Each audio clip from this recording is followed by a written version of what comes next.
So this guide can be downloaded here from our portal. There's a print button and a download button. So feel free to download this and use that as your reference, because that's what I'm using for the general information that we're presenting today.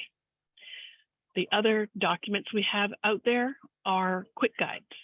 These are specific topics that we've written about. We've taken our own screenshots and tried to make it more customized to you, our SCCOE customers. For example, this one that we did a short presentation on a couple of weeks ago about add replace account. I know I'm jumping ahead here, but the instructions are going to be in this portal. I'm going to close that up there.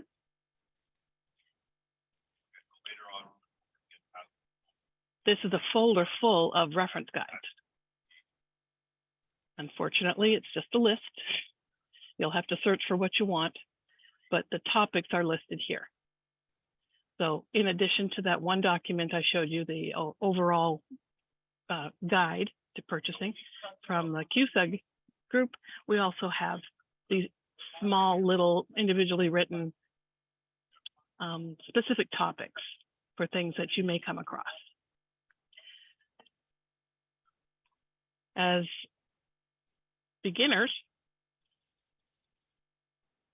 this is our purchasing screen. And I am also just going to drag my live tree over here before I get too far along. Hopefully, we'll start here at the beginning.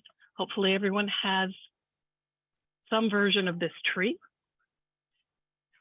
You're able to log in and see the tree. If you're brand new to this and you don't know how to get here, then that would be a question you ask your district.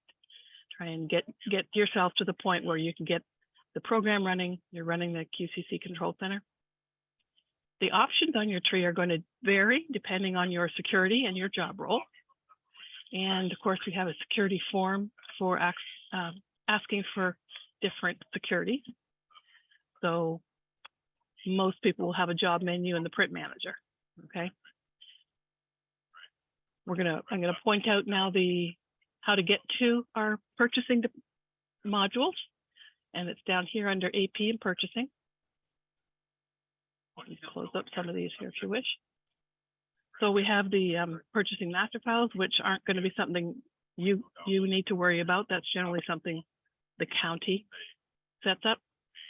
This is the option here, purchase order requisitions. That's going to be your friend. I can also put that at the top if I wish. Make a favorite out of it by right-clicking on it. Add to favorite. That's just a quick little aside. If you are just doing requisitions, that might be all you need, and then you can close up the rest of this stuff underneath and just do your purchase orders. So it's just a quick way of adding something up to the top there. And the screen opened here. This is the purchase order requisition screen. I'll go back to my slide for a minute. This is the guts of what we're going to look at today. We have the requisition entry screen has 3 sections. The top is just for the heading information. This is to create a requisition. You need the vendor, and you'll have to put in a description. Some of the information here will be determined by your purchasing department. So if they tell you you have to put in this submitted by in a certain format, or if the description has to always be in uppercase, or if there's a certain commodity code you need to use, those are things your purchasing department will let you know. The odometers here, where it says purchasing new, purchasing order new, and requisition new, those are determined by the odometers that your district sets every July 1st. So those numbers should populate themselves once you fill in all the rest of the information, and when you created a requisition that you can save, it will assign a requisition number. And depending on what type of purchasing you're using, it may or may not give you a purchase order. Usually that's left to the purchasing department. So sometimes at the beginning of the fiscal year, there are some questions or hiccups numbering the requisitions because somebody along the line forgot to set up the numbers. But anyways, that should be a system assigned number, unless your district is using the old-fashioned manual entry and you're still using forms with pre-printed numbers. You may have the opportunity to put in a specific requisition number. We are trying to move all the districts towards our odometers. That's just a little more flexible. So just in broad strokes here, the second section in this screen is the account section. The small section, basically just the account number, and you get to determine how much dollars or percent you want to assign to that account string. So the one gotcha about this little part of the screen is that if your computer has a huge monitor and you've maximized it up to the largest size you can see it, and then you go to work on a laptop, which is a much smaller screen, sometimes Windows doesn't resize this particular screen very well. And this part of the screen gets squished up and you can't read it. So people have wondered, where did my account string part go? And generally it's a problem with Windows that we need to resize the different windows on your screen. I'll just pull up the live system here. Okay. So this is the same screen in Sunnyvale, for example. And this section here under account, where you're adding row, you may run out of space in this small section here. There is a way to resize this once you get this part of the box full, but there's very little room to navigate here. So the screen operates a little funky. And if you run into problems accessing the account string, sometimes it's really just a display issue, and that might require you putting in a service ticket for us. Okay. And then of course, the last section of our screen is the vendor information. All right. Where'd you go? Okay.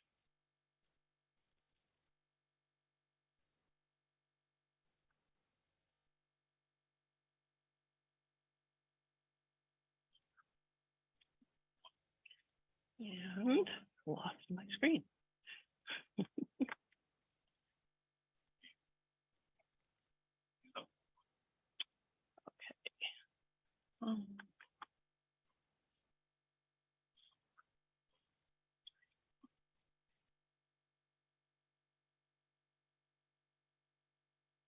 So back on the, let's see, this is our portal here.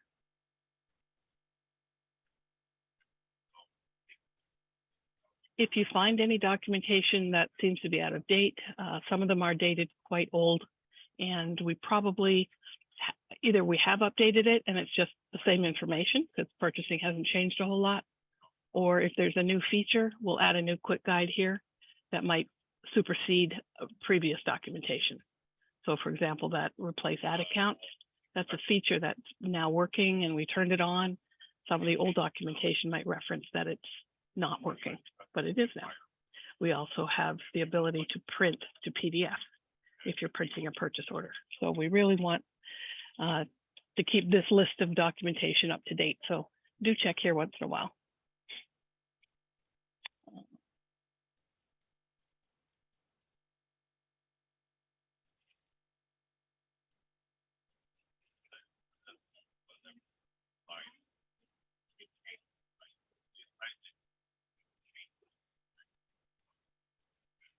Just going to take you back here to generally what we're following. Are there any questions that we have to answer just at this point? Nothing on the comment. Okay. Barb.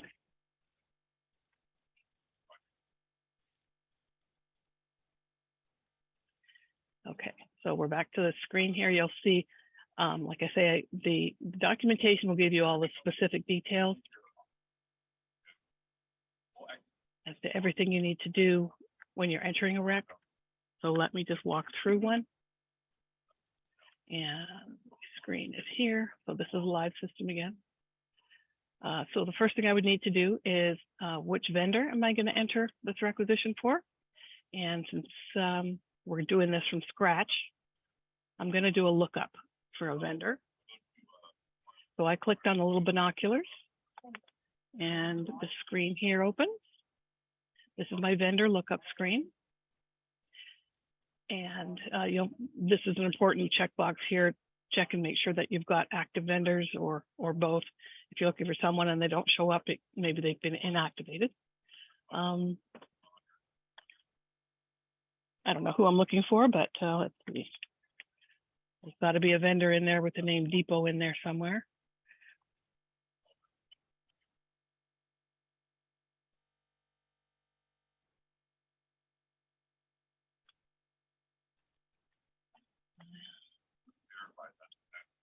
Put my wildcards. Okay, so I needed the wildcard in front of the word Depot in order to get Home Depot as an example. So the vendor that came up here, I'm just using this guy as an example. I make sure that I've selected him in case there was more than one. There's a little caret here on the left. Select the vendor I'm wanting to use and hit the green Return Vendor button at the top. And that will fill in vendor 351. And it will also assign the address of Kiefer Road, which is address 00. You'll see it also pre-filled the address at the bottom. So each of those things can be changed if you wish. This is just helping you out by pre-filling some of this stuff. All right, PO type, this is going to be custom to your district, sorry. I chose Sunnyvale, and Sunnyvale has a unique way of using these PO types. They are using them by site. Some districts use PO type to represent a regular versus a blanket PO, for example. Sunnyvale does have a stores type PO or an HR type PO. So the all purchase orders. So they have a BL for blanket. Let's make this one a blanket. This is obviously something you're going to check with your purchasing department to see what type of POs you'll be entering. Okay.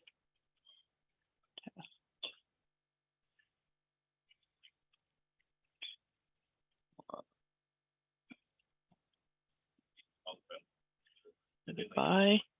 Sometimes there's a specific format they want you to use, like first initial, last name. Sometimes they do want you to enter it all in uppercase.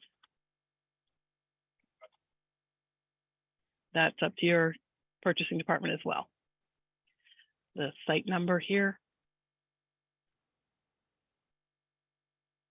You should have a drop-down list, and depending on your security or your setup, you'll have either one or many of these sites.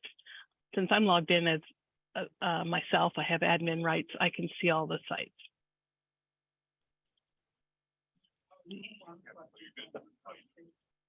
School district, yeah. All right. So while that tells me the name of that site number 00, I want to make sure that I type something in here. Let's see what I get. No, site 4, 05.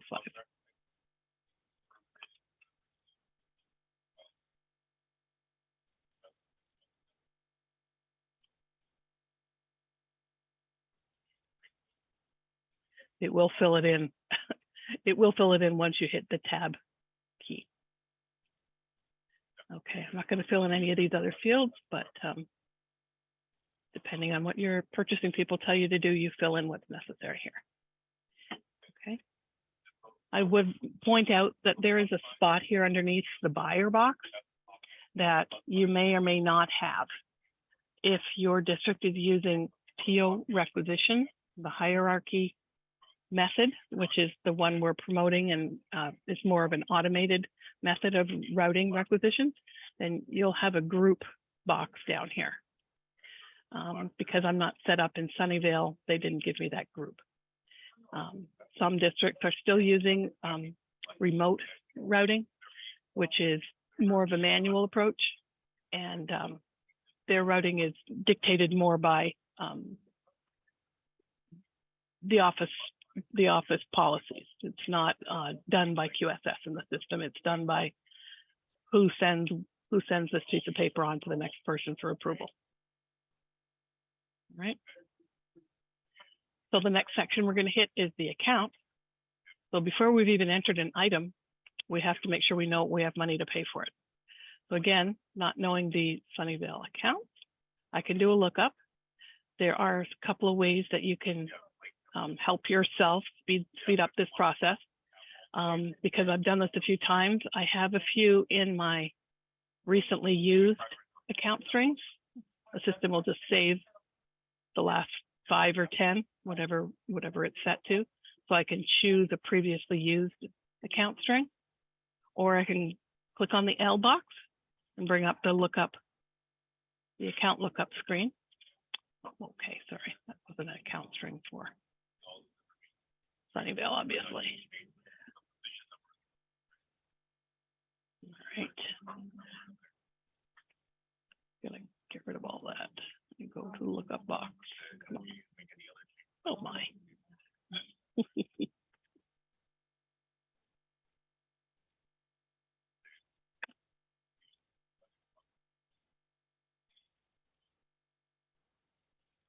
No. It's trying to do a lookup on these wildcards.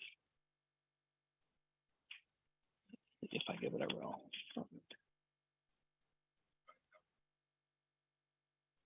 No such. Okay.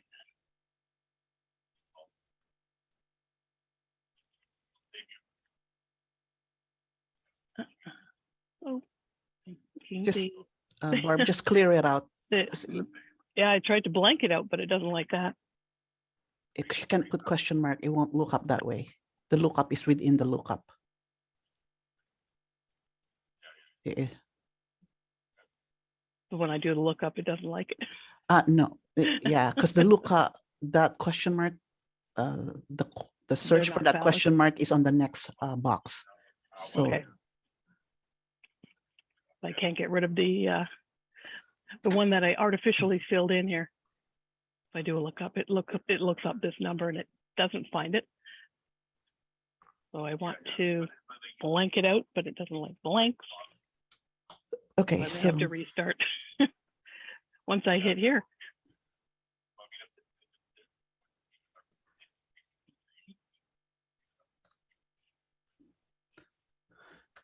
let me just look for an account for you, okay? Sorry. Okay, no, just here's discuss the other one. Let me look for an account. Here's the account lookup screen. So which Popped one are up you here. using? Well, this is in Sunnyvale here. Okay, Yeah, 010. there you go. I just needed to get to this lookup screen. For some reason, it wouldn't let me look up the previously used one because it wasn't a Sunnyvale account string, right? So now that I'm on the account lookup screen, this is the important part here. I can search by any parts of the account string. So if I was more familiar with the account strings, I could have looked up any goal or object or resource. So for my test here, I'll just use account string 3. So I'm just going to select account string 3 and use the green arrow to return that back to my data entry screen. Now, because of my mix up with account line 1, I'm going to go back and show you if you get stuck. I went around the problem. I'm going back to get rid of the top row. So make sure you choose the line you want to get rid of and delete that account. Okay. So again, you can add as many account strings as you need to. If you mix it up and you need to get rid of it, go ahead. So once I've selected an account string, we'll move on to let the system decide how much am I going to take out of this account. And because we're just going to use one account, we're going to make it 100%. We could make it 50-50 if we had 2 accounts. And those are the type of things that get more complex. So we'll let you play with that. Just know that you can add and remove them while you're in the requisition state. Okay, so at least I have money in this account, so then I can continue on. Nothing else to fill in here. I'm not going to change the remit to address or anything. They do have options here for beginning and end messages. Not used a whole lot, and that would be addressed under the full documentation if that's something your district wants to use.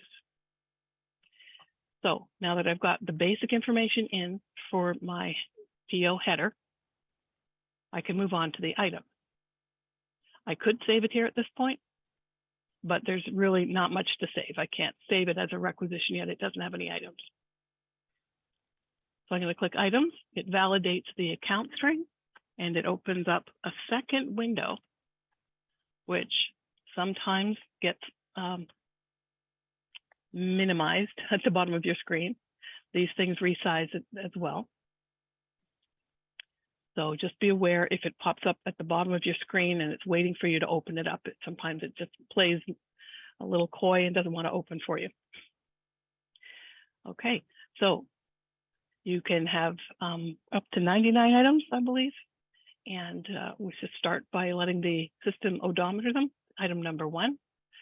We do want it to print on the PO when the PO prints. The default here is to calculate the percentage. Like we had done on the first screen, we said we want to use 100% of that account string.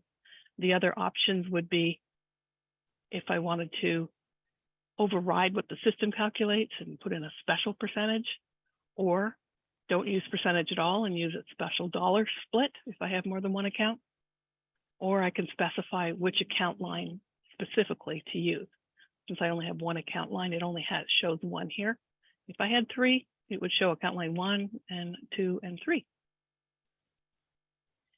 All right, we're going to leave it as the default here, calculate percentage. And for the items that you are entering, you need a quantity. That's one of the required fields.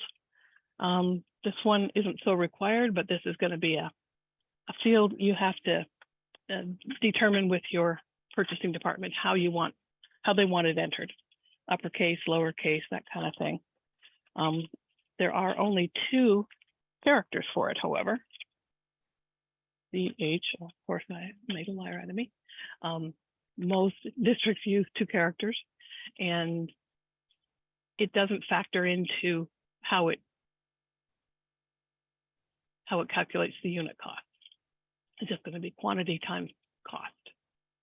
So I get $10. And when I hit tab, you'll see how it fills out total cost. Kept the tax at yes. If your district uses stock numbers and you want to keep track of your receiving of these stock things, you could use an actual stock number here. And if you did, then it would fill in the description for you per the stock item record.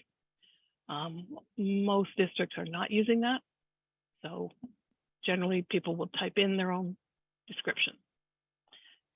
Discounts and things, again, that's going to be left for more of a detailed dive into all the different things that the PO program can do.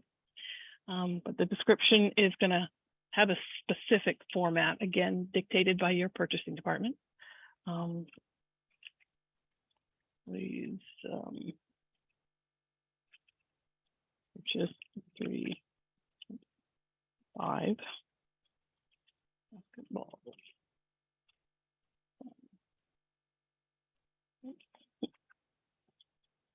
REI.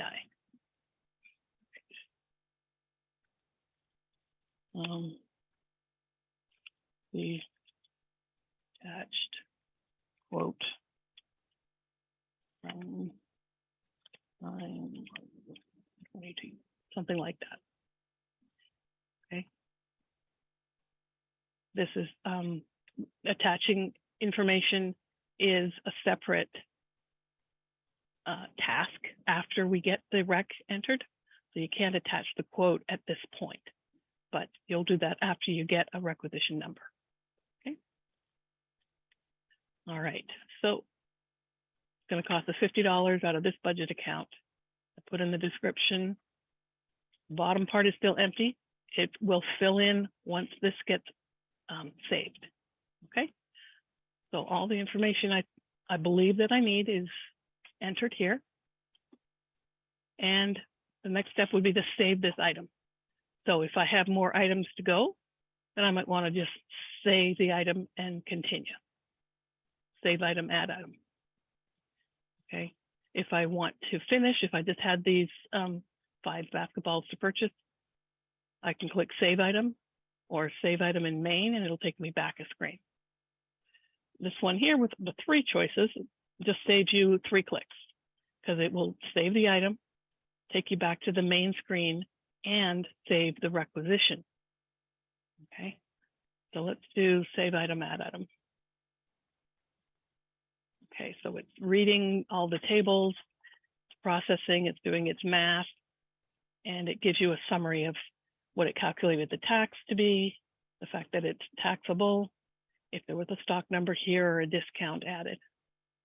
Okay, so if you look at the bottom, that's where the result is of what you just entered.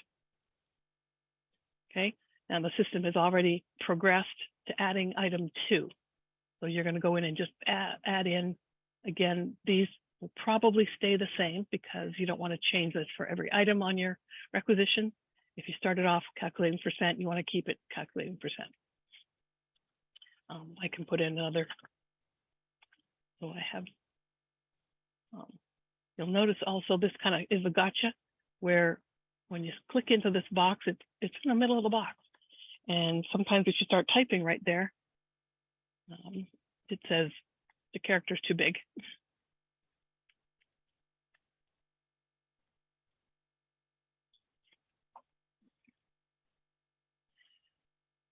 And I'll make that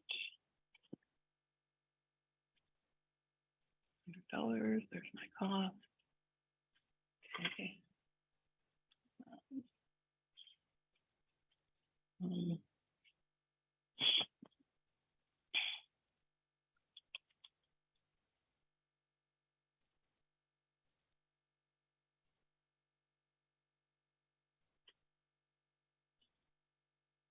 All right, that's it for my description.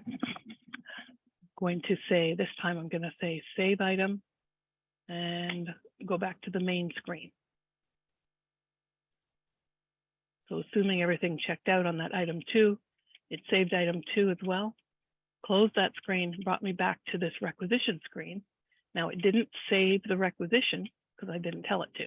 If I would have clicked the one with the 3rd option there, save main save, then it would have also assigned a requisition here. But it came back here just for me to look at it one more time. And now I'm going to click the save button myself. Validates the accounts again. And in Sunnyvale's particular case, they have it, their odometer set so that the requisition number gets assigned by an odometer. And because I was signed in as an administrator, it also generated the PO number. Typically, as an admin yourself, you would not see the PO number being created. Well, okay. So the thing that would happen for you is you would see the requisition number assigned. You can make note of that so that you can pull it up again. 3. And click OK. And it's ready to take on a new order. You can just close it up at this time. We're back at the requisition screen. It doesn't have anything here yet, but let me see if I can pull up my requisition that we just created. 3. And here I'm just going to hit enter. And because the system recognizes there's just one record found, it's also kind enough to open up that one record. If there was more than one record, it wouldn't know which one to open. So anyways, we just went around in a circle and pulled up the same requisition that I entered. Okay. So just to get familiar with the screens, there's the search screen, then the PO header information, and then the item. Okay, all the same stuff we just entered. So got any questions on that? That's the basic steps in entering a requisition. And I know we're getting to within about 10 minutes of ending, so I wanted to make sure everyone got that live demo of all the different boxes and things that you have to fill out. There are many, many other little details, again, that would be found in the documentation that I would have for you back here. So for example, even searching on a vendor, if I want to find something with a wildcard, here's an example of how to use the asterisk, because I stumbled through that before. And how vendor addresses are used. That the 00 address is the one that's going to be used for the main address. And they may have other remit to addresses. So again, the specifics here on the examples are unique to the district. So if yours doesn't have these particular PO types, like we saw Sunnyvale had a different PO type numbering situation, that's determined by your purchasing department. And if you are the purchasing department and you want to make changes to that, you get that chance once a year at the start of the fiscal year, where we ask you every year, how do you want to number and categorize your PO? So we've looked at odometers, vendor lookups, the PO header screen.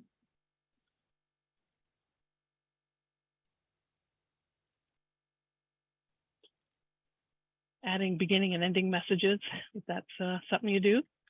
There's the how to do it. Also, if you're a large district and you have a lot of standard messaging or verbiage that you need to add, that could be set up by your purchasing people too, to have a library of messages, but you don't have to type this over and over and over again. Right. Adding multiple accounts. If we wanted to go into more complicated examples with more than one account, then there's multiple ways the system can handle 3 or more accounts if you're splitting the funds multiple ways. So percentage-wise or the actual dollar amounts that you want to assign. Okay. Let's go through the line item entry that I did. And saving the item, all the various different ways to save. That can get a little confusing too. Barb? Yes. There's a few questions here that you may want to show them how you do. Yeah. So the first one is, how did you add an attachment to the requisition? Okay. So I think I mentioned the attachments in that I couldn't add it while I was creating the items.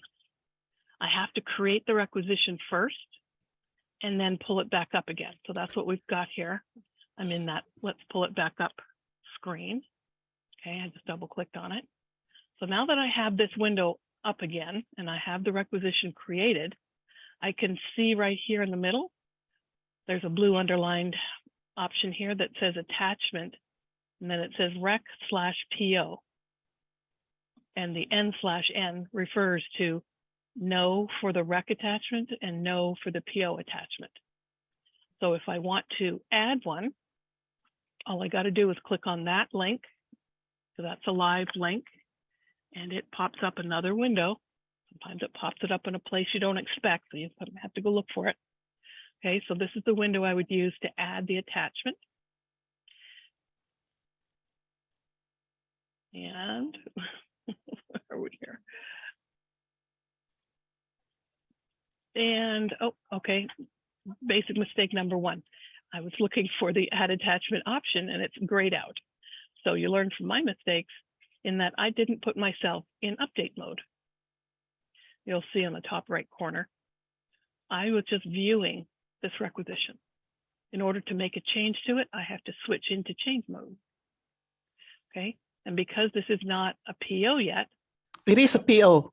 Oh, it is a PO. Darn it. You can't. Okay, sorry. Normally, if this was done by you, an admin who only created the requisition, then I would just be able to click on change and change the requisition entry. If it'll let me do it. So Barb, just do a search on the requisition of something that hasn't been turned into a PO and show the attachment. Okay. Yeah. Once it's a PO, you can't make changes to it. Now it looked like it put me in change mode because there were no changes made. So it's going to let me. So I'm on my requisition. Even though it created the PO, which I didn't intend it to do, the system recognizes that there's been no payments made on this. The purchase order hasn't made it to even the printing stage yet. You'll see that there's a change order summary up here says no, date paid no, and date printed no. So if all three of those are a no, then it's going to let you change your requisition. No, it's still, yeah. You gotta go and just get a requisition that's not a PO. All right. Let me close that one up then. And see if we can find.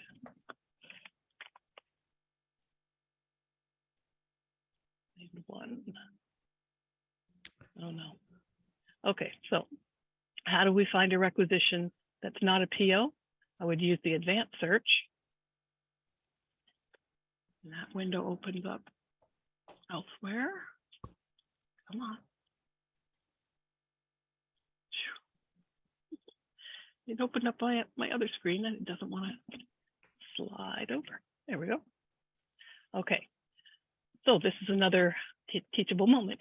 We have the lookup, the advanced lookup. I can look up by any of the fields on the PO.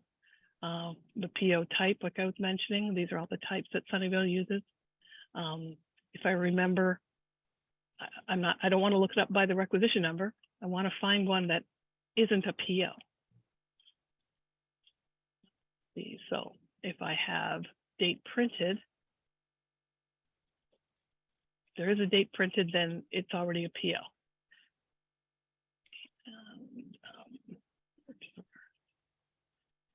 Do it by Barb. I could do a vendor if I knew the vendor of something that was ordered recently. No, Barb. Date entered. Yeah, sorry. So I don't know. I do something else differently. Let's try that. So close this requisition lookup. Close it. Yes. All right. All right. So because we could look it up by date if we knew when things were created. No. So this to me this is a faster way. So under the requisition, just put a range, requisition number. Just put 0000 up to 5,000. Okay. Just 5,000, and then do a search. And then do a search. Yes. So it's going to give you a range of it. Oh. And now look for something that does not have a PO number, and then select that one. So requisition. What was the requisition odometer for Sunnyvale? Well, the one I just created 300. Oh, there you go. 573. So now, if you just click on the PO number tab, just click on the top. There you go. Now you'll be able to select one that doesn't have a PO number. All right. Yeah, that's definitely the shotgun approach. Yes. I was going to try and find them by vendor or date entered. No, I always go with shotgun approach. Okay. All right. So we'll just use this one as an example since Lydia was kind enough to help us find a requisition that I can change. I'll open this one, and mind you, this is all in copy, so I'm not really changing anything. You'll see this one doesn't have a PO number, although it is canceled. So probably not. So Barb, close this too. Close this requisition entry and just right click on that entry on one line item. Oh. Right click. Thank you. Click on attachments. Refresh list. So it doesn't have anything. Because at that point, you would be able to find something that has an attachment and you could actually make a change. There you go.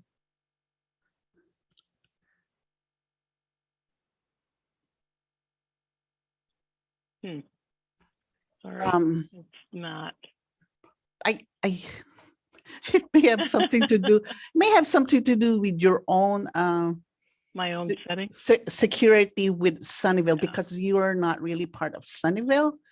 Yeah, It a lot may of these not things are allow you to determined do, by the security that yeah, I it may don't not have. allow you to. So Okay. probably would be a good to use someone we know in Sunnyvale that has certain security to their own hierarchy. All right, I'm still trying to whack at it one more time here. So I found this one, hasn't been printed. I put myself in change mode. Now I'm going to the attachment. I don't think so, because you don't have security I with don't have Sunnyvale. security in Sunnyvale. In I'm sorry, Sunnyvale, I used that is the correct. wrong. Right.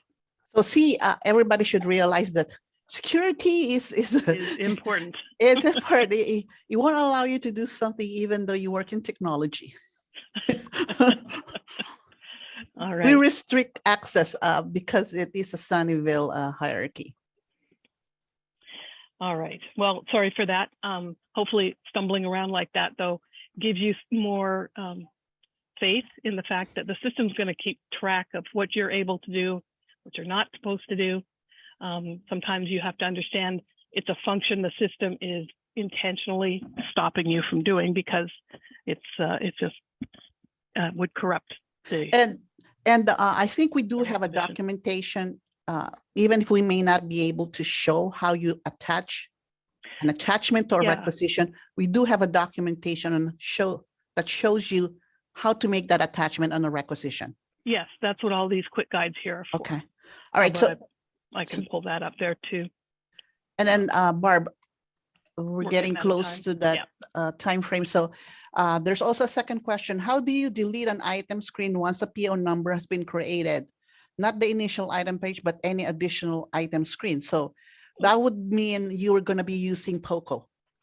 Anytime it is already a PO, any change has to be done on a POCO. Right. But if it's not a PO yet. Yeah, but this is a question asking once a PO number has been created, which means it is a PO. Purchasing department has to handle that. Okay, so you would need to use POCO for that, and access to POCO is also based on security. You need to be part of purchasing department, or you have the security to POCO.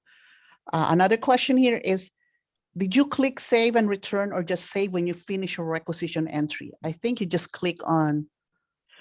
Well, I was kind of demonstrating that there are different options. I think I clicked on save and return, but there was the option to just save and stay on the page. After I entered item 2, I clicked save and return, so it brought me back to the PO header screen, but it was before I clicked on save the requisition. So there's multiple saves there.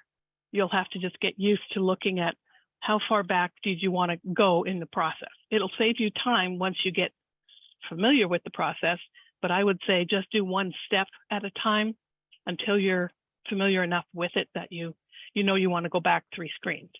So you can save the item, or you can save the item and close the window, save the item, close the window back to the header screen, and close the header screen and save the requisition, all with one click.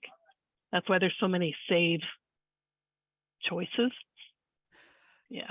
Okay, so next question is, how do you apply a discount when creating a rec? I think that was on the discount code under when you're adding an item, right, Barb?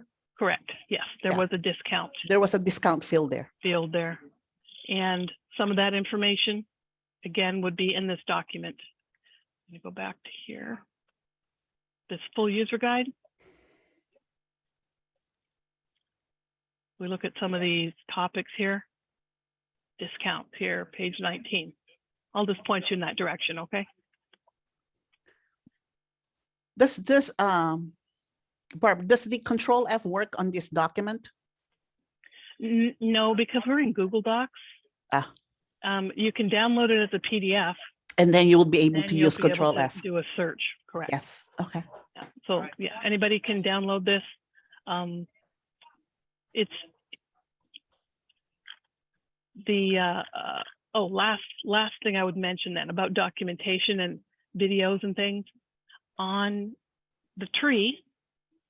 you have the help and video menu item, and you'll see there's a documentation, links, and feedback, as well as a list of videos.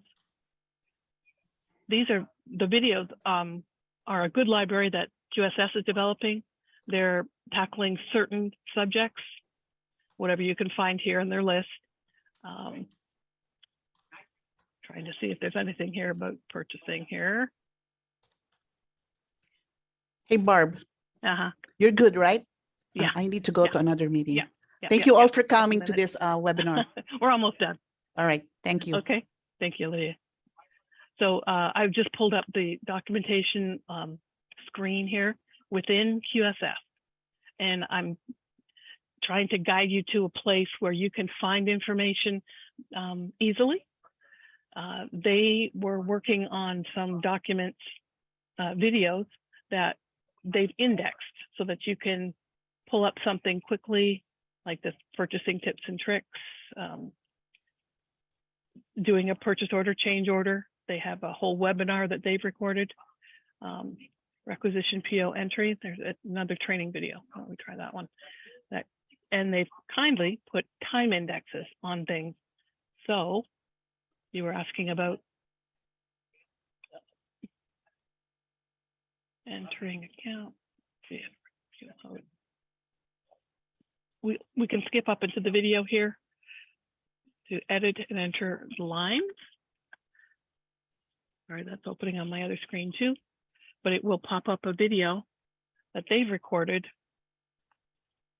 and there is audio too, you just can't hear it, that I've jumped ahead in the video. You can see this timeline here. I can drag back and forth and view one of their webinars that they've put some all the details in there that you could possibly want, and walk you through things by topic. Okay, we can pause it here, but it is a video. You'd have to kind of use this little button here to scroll your way around it, or watch it from beginning to end. Down here's a little timer. It's an hour and a half. So it was helpful to have the index of where those topics were. Okay, so I can just watch 10 minutes of it if I want. So hopefully the videos are helpful.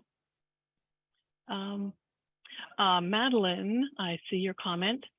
Okay, if you're not able to see the documents that I mentioned here, I'm going to go back. I'm going to take you all the way back to where the portal was. Go.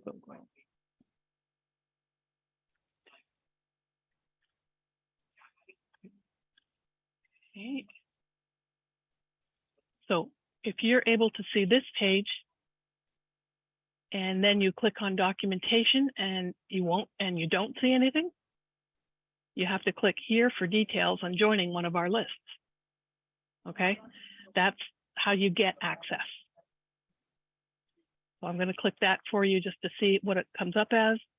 It's basically a request. You give them your email address and which group you want to join. You can join more than one. It just means you get more emails. I would always check general announcements and finance. If you're just doing purchasing, that's all you really need.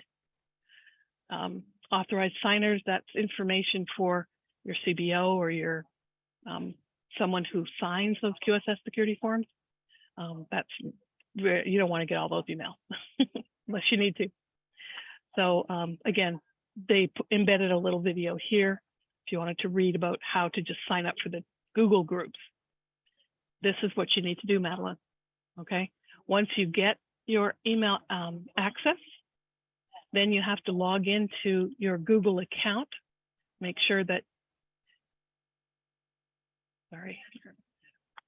when you get into the documentation page, that you're signed into your Google account at that point.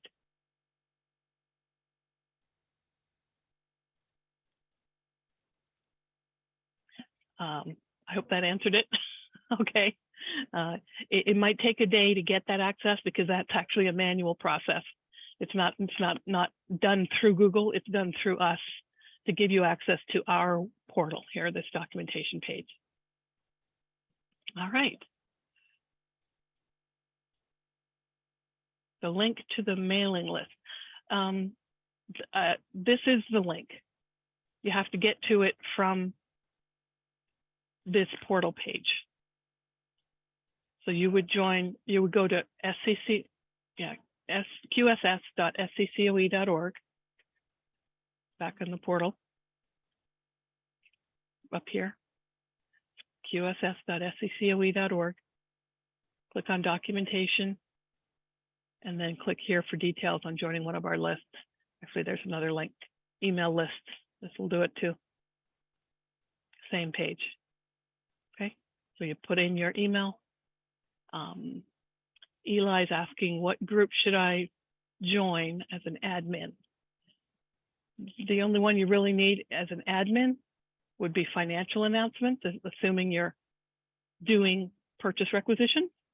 If you're an admin in HR and you want to know about HR related things, you can certainly sign up for the HR payroll announcements. That's the only difference. They're kind of just topic specific. And one of those in addition to the general announcements. General announcements are generally ones regarding when the system's going to be down or if there's going to be an update coming up. So everyone should get those, but you do have to sign up for them. Okay, then just click submit and hopefully those emails will be coming your way.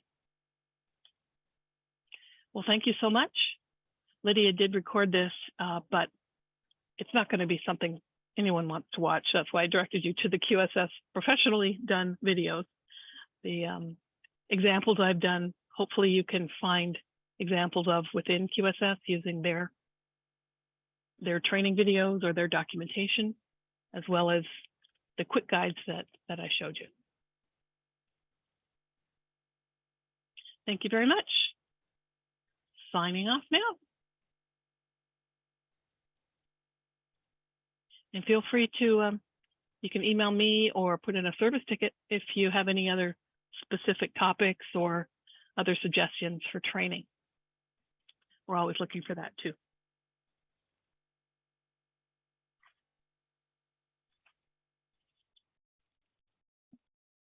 Okay, have a nice day.